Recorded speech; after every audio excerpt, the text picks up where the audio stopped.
Assalamualaikum warahmatullahi wabarakatuh. Perkenalkan, nama saya Faraya Magis Putridia dengan NPM 078. Di sini saya akan membahas tentang materi laporan keuangan dan laporan audit. Yang pertama-tama kita akan membahas tentang laporan keuangan. Nah, laporan keuangan itu apa sih? Laporan keuangan secara umum adalah laporan yang berisi pencatatan uang dan transaksi yang terjadi dalam bisnis, baik transaksi pembelian maupun penjualan dan transaksi lainnya yang memiliki nilai ekonomi dan moneter. Lalu, apa saja jenis-jenis laporan keuangan itu? Yang pertama ada laporan laba rugi atau income statement. Laporan ini digunakan oleh perusahaan untuk mengetahui posisi laba dan rugi perusahaan sehingga dapat menilai kinerja keuangan. Nah, isi dari laporan laba rugi ini yaitu data-data pendapatan sekaligus beban yang ditanggung oleh perusahaan. Laporan ini dibuat untuk menjelaskan kondisi perusahaan pada periode tertentu. Nah, maka dari itu, sebagian besar laporan dikerjakan di akhir tahun atau akhir bulan, sesuai dengan yang ditentukan perusahaan. Nah, lalu yang kedua ada laporan perubahan modal atau perubahan ekuitas. Nah, laporan keuangan ini menggambarkan perubahan baik berupa peningkatan atau penurunan aktiva bersih sebuah usaha selama satu periode akuntansi. Nah, pada laporan ini berisi tentang besarnya perubahan modal keuangan yang terjadi sehingga kita dapat memiliki gambaran terhadap perencanaan perusahaan ke depannya. Nah, yang ketiga ada laporan neraca atau balance sheet.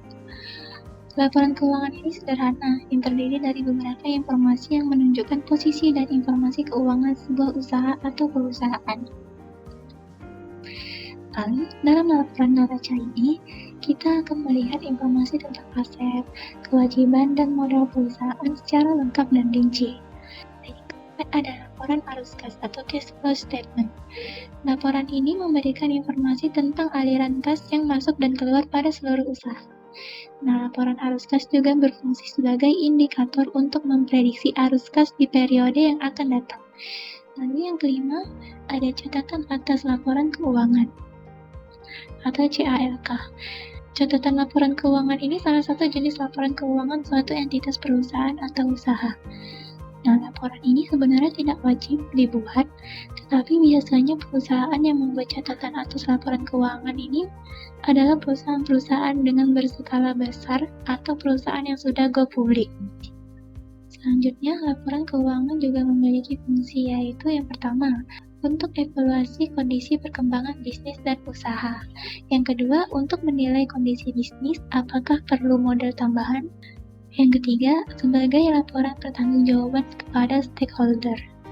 Lalu selanjutnya kita akan membahas tentang laporan audit. Laporan audit itu apa sih? Laporan audit adalah laporan yang berisi opini audit yang dikeluarkan oleh auditor independensi setelah laporan pemeriksaan atas laporan keuangan entitas dan laporan terkait. Misalnya, auditor melakukan auditnya atas laporan keuangan klien terhadap standar akuntansi yang digunakan untuk menyusun laporan keuangan tersebut. Dengan kata lain, mereka menelaah apakah laporan keuangan disusun dengan pandangan benar dan wajar sesuai dengan standar akuntansi atau tidak. Standar tersebut dapat berupa IFRS, KABU, atau PSAK.